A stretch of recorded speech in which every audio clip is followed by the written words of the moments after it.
I begin this video with a statement. I've made this statement many times. I'm going to make it again here. I am not planning to vote for Donald Trump. Now, I say planning because based on what I see in the media, it may pull me out of my non-voting hiatus, I'll admit it. When you see the way the media is set against Donald Trump, you have to wonder, is this all planned to get people to vote for Donald Trump? Because people that are critical thinkers, possibly like you and me, I've got to be looking at the news and thinking, this is a setup, right? This is CNN, top of the fold CNN. On the left-hand side, Clinton retakes lead over Trump. Now, I want you to keep track here, okay? Clinton retakes lead over Trump. It's a positive news story about Hillary Clinton. Below that, new Trump enemy, fire marshals. Below that, Buffett to Trump, let's talk tax returns. Below that, billionaire Mark Cuban rips Trump. On the right-hand side, Trump's terrible 72 hours. Spat with Gold Star family. Ukraine error, prompt uproar. Bush aide, sorry, GOP. By the way, there's a Jeb Bush aide who says he's going to vote for Hillary Clinton, apparently.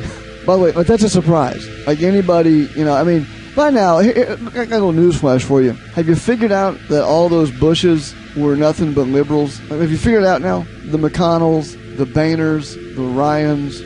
Are you just now discovering that those folks were all closet liberals, hardcore left-wing liberals? McCain slams, but still backs Trump. Ex-CIA director, Trump is wrong. Trump attacks CNN. Opinion, respect Gold Star families. Trump on Ukraine. I mean, it is literally, this is just CNN. This is top of the fold CNN. So there's more than one person in the race, right? But you wouldn't know it by looking at these headlines. Let's go to Yahoo. This is real good. This is good stuff here. Check this out. Billionaire Buffett's challenge to Trump. Warren Buffett tells Hillary Clinton supporters that Donald Trump is afraid to release his taxes. Below that, Trump, I'm afraid election will be rigged, making him out to be a crazy, lunatic in the eyes of the sheeple. The Simpsons skewers Trump, backs Clinton. So now cartoons are backing Clinton. John Oliver, whoever that guy is, likens Trump to a bed of nails. It's all top of the fold.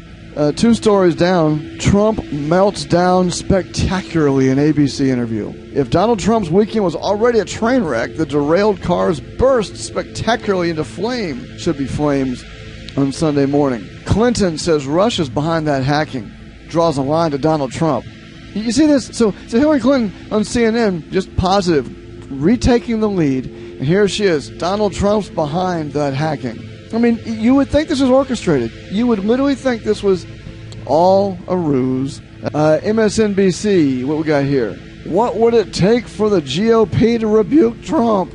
Some guy named Thomas Roberts says Donald Trump denies ties to Putin. Well, good. Of course, right next to that, how low can Donald Trump go? Watch it now. On the right-hand side, we've already seen what would it take for the GOP to rebuke Trump. Gold Star families demand apology from Trump. Buffett challenges Trump to release taxes. There's that Trump, I'm afraid the election is going to be rigged. Of course, painting him to be a conspiracy kook. Trump backpedaling over Ukraine blunder. After fact checks, can Trump recover? And of course, at the bottom, Clinton received post-DNC bounce. So now we've looked at MSNBC, Yahoo, and CNN. The only news about Hillary Clinton, she's leading the polls and getting a bounce. ABC News. Clinton up by 9 against Trump in new poll. Gains independents and Sanders supporters. Right below that, Trump says he's afraid the election's going to be rigged. Oh, man. Warren Buffett challenges Trump to show tax returns. Says he's afraid something or other. Trump tries to clarify after saying Russia has no forces in Ukraine. In other words, the story is Trump didn't know what he was talking about when it came to the Ukraine and Putin. McCain joins Republicans condemning Trump's attack on Khizr Khan. Let's go to CBS News. Top right, it's that Muslim dad waving his finger at Donald Trump. You got your Constitution, Donald Trump. Below that, Trump fears a rigged election. And let's see here what we got going on CBS News. Clinton ramps up attacks. Strong, independent, proactive woman is Hillary. Where did Trump and Clinton stand? McCain rebukes Trump for remarks about Muslim soldiers' family. Continuing down, more Republican senators weighed in against Trump. Clinton and Cain slam Trump. Buffett to Trump, show me your taxes, I'll show you mine. Mark Cuban endorses Hillary Clinton. Okay, let's go on to New York Times. What do they have to say? Buffett attacks Trump for his record as a businessman. Donald Trump ducks tax disclosure. how the stupid party created Donald Trump. This is all real. This is not made up. A non-stop, a barrage. McCain faults Trump for feud with family of Muslim soldier. Trump aide wielded influence in Ukraine for Putin allies. Now, here's the new story, that someone that worked for Donald Trump is now tied directly to Russia. Unbelievable. I mean, it's really unbelievable. What about the Washington Post? In clash with cons, Trump went too far. Veterans, families of slain soldiers are the latest to condemn Trump remarks. All right, so, I mean, literally, here you go, opinion. There's something very wrong with Donald Trump. Yeah, but by the way, I want to show you this. This is unbelievable. This is totally unbelievable. Below the fold of the Washington Post, I just got to show this to you. Look at this. On the right, number 1, Donald Trump's convention looks like it was a failure. Below that, broad array of military luminaries condemn Trump.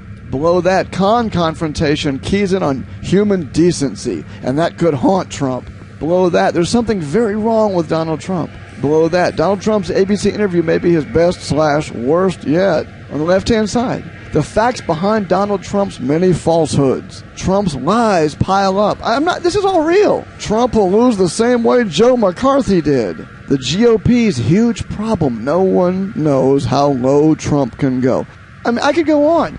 Every single major news source, every single one of them, it's anti-Trump, anti-Trump, anti-Trump. And not a word about Hillary Clinton. Oh, except for the fact that she's regained the lead, she's going on the attack, a non-stop, steady stream of anti-Trump rhetoric. But you have to, at some point, look at the media and say, wait a second. Is there anything about Hillary Clinton the media is going to talk about at all that even remotely, even kind of comes close to what's actually happening? Anything? So the most newsworthy event in the last week was someone at the DNC got up, talked about their dead son, waved a finger in Trump's face.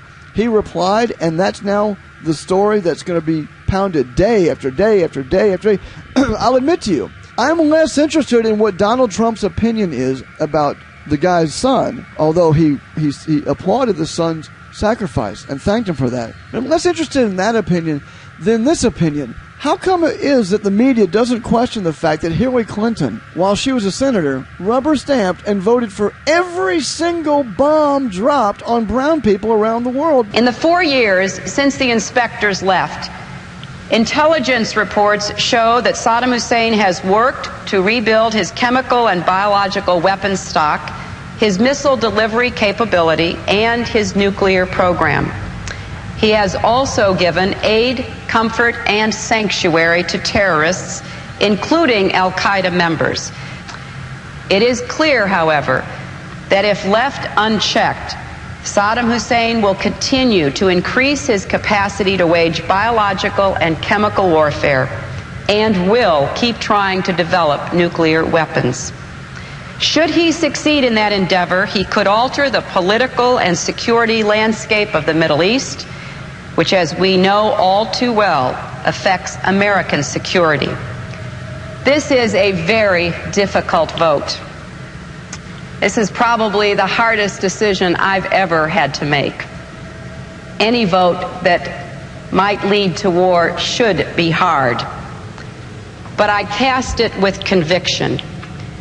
In fact, thanks to people like Hillary Clinton, the guy at the DNC's son gave the ultimate sacrifice. I'm more interested in that conversation than whether or not Donald Trump said something that has apparently caused the entire nation to come to their knees. You have Hillary Clinton, the most scandal-plagued, disliked politician in the history of American politics, and the most important topic of conversation is Donald Trump and how many, quote, Republicans don't like him. By the way, newsflash, John McCain, all the Bushes, Boehner, McConnell, all them, they ain't conservatives. They may call themselves Republicans, they ain't conservatives. And that, my friends, is what this is all about. Donald Trump, he is not towing the line, and the media will have no part of that. Their job is to make sure that you sit down, shut up, eat your oatmeal, grab that remote, grab your Jergens, grab your Pabst, and enjoy the puppet show.